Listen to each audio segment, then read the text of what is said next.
Welcome to Banjo Quest. Happy Friday. Today we're going to look at 3 elements of Tommy Jarrell's playing that makes his sound so unique and special in the Backstep Cindy recording that we've been working from for the past couple of weeks. The first thing I hear in Tommy Jarrell's playing on Backstep Cindy is a further refinement of the Galax lick. So when Tommy plays the Galax lick, he isn't necessarily sounding that full triplety sound. He's starting on the second string instead, and he's flamming it rather than raking through the strings in a big arpeggiated brush. Let me show you how that sounds. First, I'm going to show you the tripleted arpeggiated brush, and then I'll show you the flam Galax lick. You can hear that rake. And Tommy often plays it like this.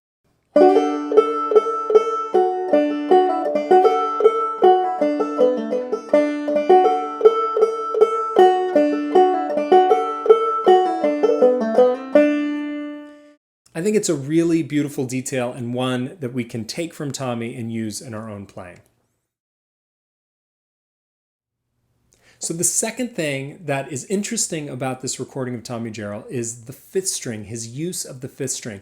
When compared to Kyle Creed, especially Kyle Creed's Camp Creek Boys phase, where that 5th string is really dominant and driving the groove, here in the Backstep Cindy recording with Tommy Jarrell, the 5th string is much more subdued, but it is still very, very present. So I want you to go back and listen to the recording. I'm going to link it again below in the description.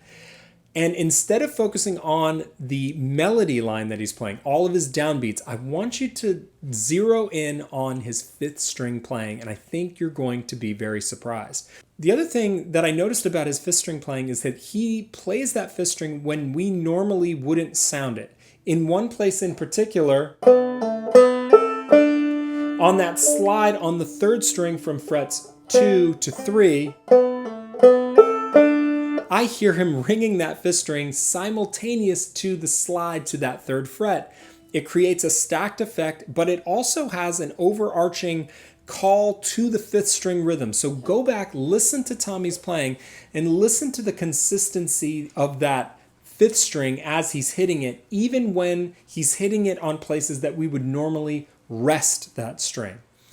This is difficult and tricky to sort of bake into your own playing, and for a beginner, I don't think I would recommend doing this, but for you advanced players who are looking to build in a little bit more references to your 5th string to make it all the more banjo-y when you play, try putting that 5th string on your slides simultaneous to your slides.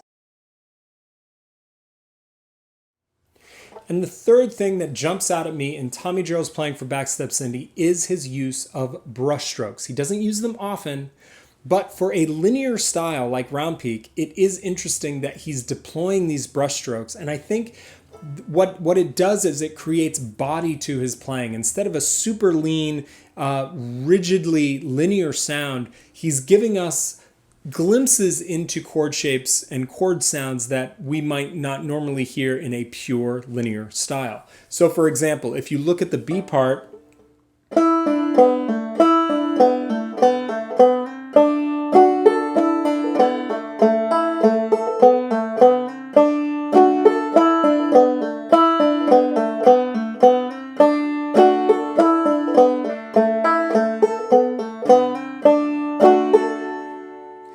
those brushes help give body to the sound. So I think if you are trying to go for a lean linear sound, don't forget those brushes can be incredibly useful to fill out your overall sound. One thing I've learned while listening to Tommy's playing in depth is that he's a lot looser with his interpretation of what strings he's hitting than I am. I tend to be I try to go for clarity and groove above all other things. But when I'm listening to Tommy, he's a little bit freer in how he's striking the strings, and he's getting more strings ringing at once. and it creates a looser, more relaxed sound that I'm really enjoying, and I'm trying to build more into my playing. I think there's a certain freedom and ease with his playing that is really attractive to me, and maybe you guys will find that useful too. All right, that is it for this week. 3 reasons why I love this recording of Tommy Jarrell. Next week, we are going to get into how to create variations in Backstep Cindy, and you're going to use these principles to create variations in your other tunes in the key of D as well. The principles will translate really well to most of the tunes that we play in D. And I'm going to introduce you to one of my very favorite versions, banjo versions of Backstep Cindy, and one of the main reasons I discovered and got into fretless banjo playing in the first place. And we can use some of those ideas and apply them to fretted banjo as well. Then we're off of Backstep Cindy and on to some other fun stuff I have planned.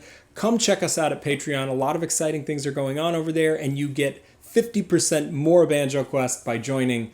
Check it out, and I will see you next week here on Banjo Quest.